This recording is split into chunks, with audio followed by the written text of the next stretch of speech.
As I embarked on my nursing career, I was filled with a mix of excitement and nervousness, eager to apply the skills I had learned in a real-world setting, and a temporary position at a private hospital near my hometown seemed like the perfect opportunity to gain experience during the bustling festival season. My first few days on the maternity ward were a whirlwind of new faces and procedures, but everything felt normal, and the staff's warm welcome put me at ease. However, on the third day, a sense of unease settled in when I received my new assignment from the nurse in charge, her expression shifting ever so slightly as she handed me the schedule, her eyes flickering with a hint of uncertainty. Or was it fear, as she uttered the words, "Block D," in a tone that was laced with an unspoken warning. "You'll be working in Block D tonight," she said, her voice low and measured, and I felt a shiver run down my spine as I asked, "Block D? What's that?" She hesitated, her eyes darting around the room before settling on mine, and replied, "It's just a temporary arrangement. Due to renovations, some patients have been moved there for a few nights," her words spilling out in a rush. And when I pressed her for more information, asking, "Is there a problem?" her forced smile and hasty reassurance that, No, it's fine. Just don't be alone too much, okay?" only served to heighten my curiosity and trepidation, leaving me with a lingering sense of dread that something was amiss, and I couldn't shake the feeling that I was being led into a situation that would challenge everything I thought I knew about my new career and myself. "What do you mean, don't be alone too much?" I asked, trying to keep my voice steady, but she just shook her head, her eyes clouding over, and said, "Just be careful, okay? You'll understand when you get there." And with that, she turned and hurried away, leaving me with more questions than answers, and a sense of foreboding that seemed to cling to me like a shroud. As I walked into Block D, the air grew thick with an eerie silence, like a heavy mist that clung to my skin. The flickering hallway lights cast long shadows, making me feel like I was being watched. I approached a staff member, her eyes cast down, and asked, "Why does Block D look so abandoned?" Her voice was barely above a whisper. "Old building, too many problems. They don't use it much anymore." She quickly walked away, leaving me with a sense of unease. The shift started like any other, but I couldn't shake the feeling that something was off.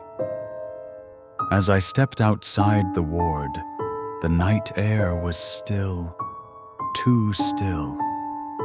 The only sound was the creaking of the old building, like a slow, deliberate breath. Then the hallway lights flickered, and I saw her. A nurse, standing at the far end of the corridor, her back to me.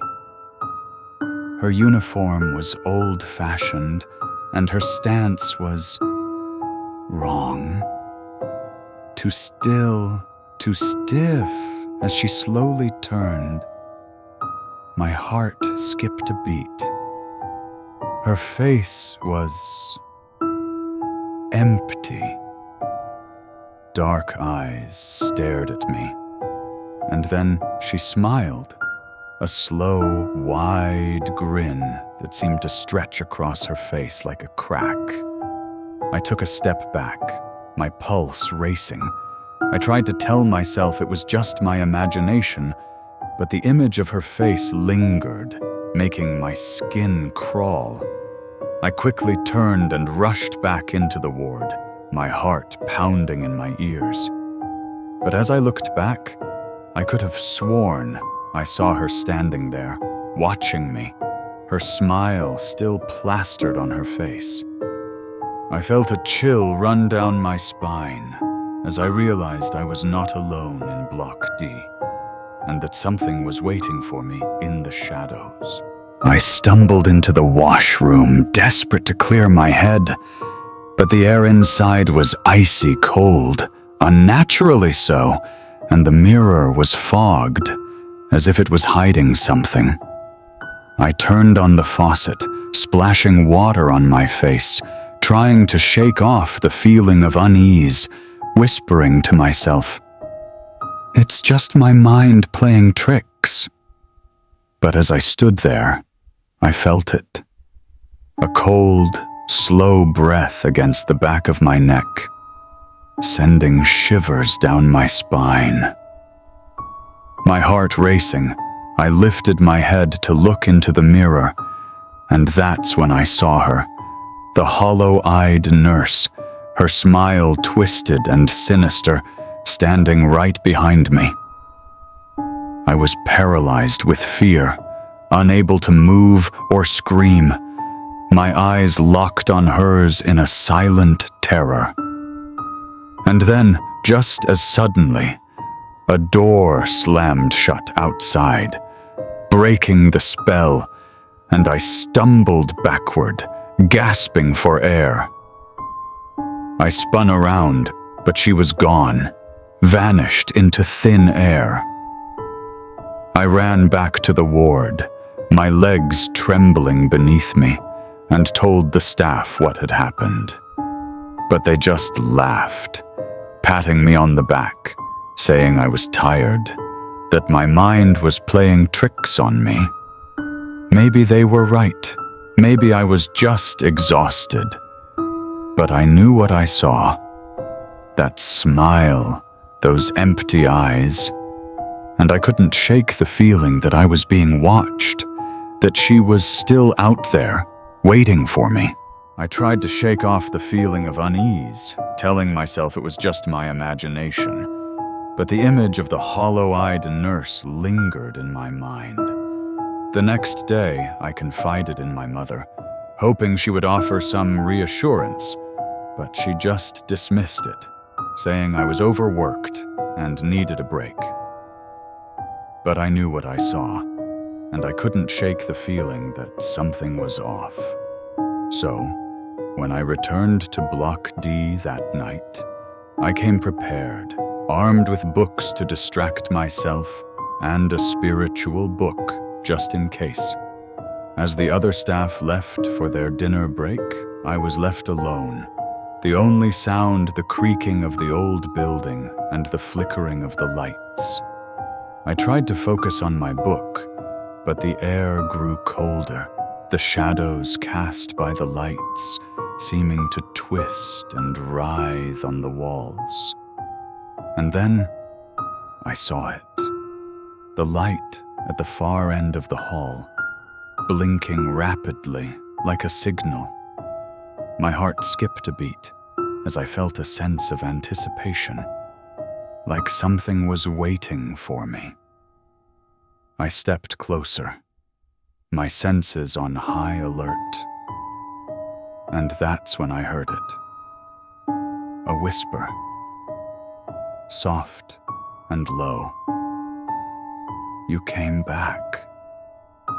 The light flickered once more, and she was there, closer than before, her smile twisted and sinister, her eyes black as coal.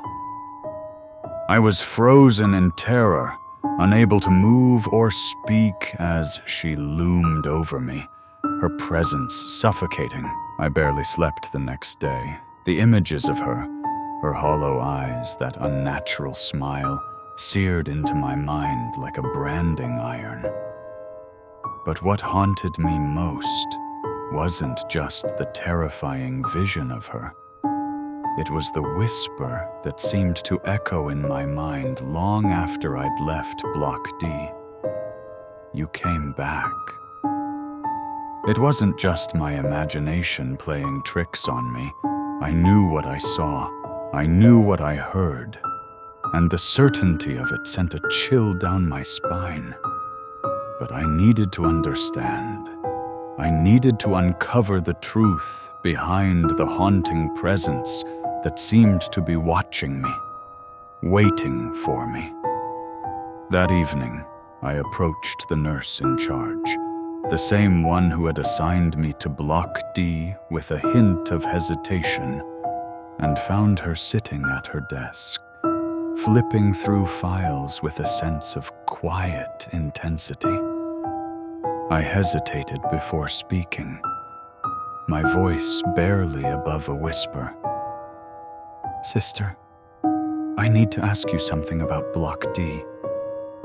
Her fingers stiffened on the papers, and she didn't look up, her tone flat as she replied, "What about it?"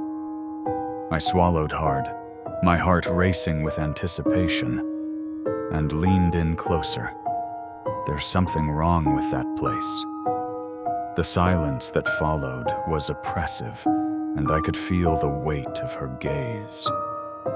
Even though she didn't look up, I pressed on, my voice barely above a whisper.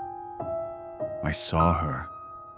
The nurse's expression was unreadable, but I saw a flicker of recognition in her eyes, a hint that she knew exactly what I was talking about. I gripped the edge of the desk, my knuckles white with tension, and asked, "Who is she?" The nurse sighed, her voice barely above a whisper, as she began to tell the story of a nurse who had worked in Block D. A nurse who had been engaged, but was left heartbroken when her fiancé fell in love with someone else. The nurse's words were laced with a sense of tragedy, and I felt a chill run through me as she continued. She couldn't bear it, and one night, after her shift, she went into that ward and hanged herself. My blood ran cold as the nurse's gaze dropped, her voice barely above a whisper. They found her the next morning, still in her uniform, the same one you described. I couldn't breathe, my mind reeling with the horror of it all, as the nurse added, "They say she never left, that she lingers in that block, waiting for what, we don't know." The nurse's voice was laced with a sense of sadness, and she hesitated before adding, "Or maybe she's still looking for love." The words hung in the air, a haunting reminder of the tragedy that had occurred in Block D, and I felt a sense of dread wash over me as I realized that I had disturbed a presence that was meant to remain at rest. That night was my last shift at the hospital, and I had vowed to myself that I wouldn't look, wouldn't go near that hallway, that I would finish my shift and never come back. But as I sat in the ward, I felt it again, the cold, the air pressing against my skin, and then the scent of roses wafted through the air, a sweet and haunting aroma that seemed to draw me in. Slowly, I turned my head toward the hallway, my heart racing with anticipation, and that's when I saw her, standing beneath the flickering light, watching me, smiling. But this time, she did something different, something that made my blood run cold. She raised a hand, a beckoning gesture, as if summoning me to come closer. My entire body turned ice cold, and I slammed my eyes shut, whispering every prayer I could think of, desperate to escape the terror that had gripped me. When I opened them again, she was gone. The light flickered once, twice, and then everything was normal again. I didn't wait to find out if she would come back. I didn't stay for the rest of the shift. I told the other nurses I was sick and left early, fleeing from the hospital, from Block D, and from the haunting presence that lurked within its walls.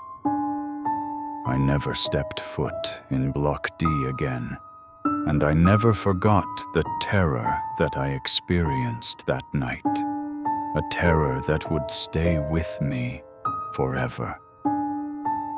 Do you believe in haunted hospitals? Have you ever experienced something chilling during a night shift? Let me know in the comments. And if you're brave enough, share this story. If you've made it this far, thank you for watching this terrifying tale. If you've had any experiences like this, please share them with us in the comments below. We'd love to hear about them and learn from your experiences. And if you haven't already, please consider liking and subscribing to our channel.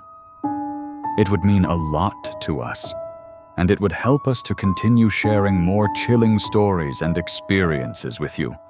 So, if you're feeling brave, hit that like button and subscribe for more spine-tingling content. And don't forget to turn on notifications so you can stay up to date with our latest videos. Thanks again for watching, and we'll see you in the next video.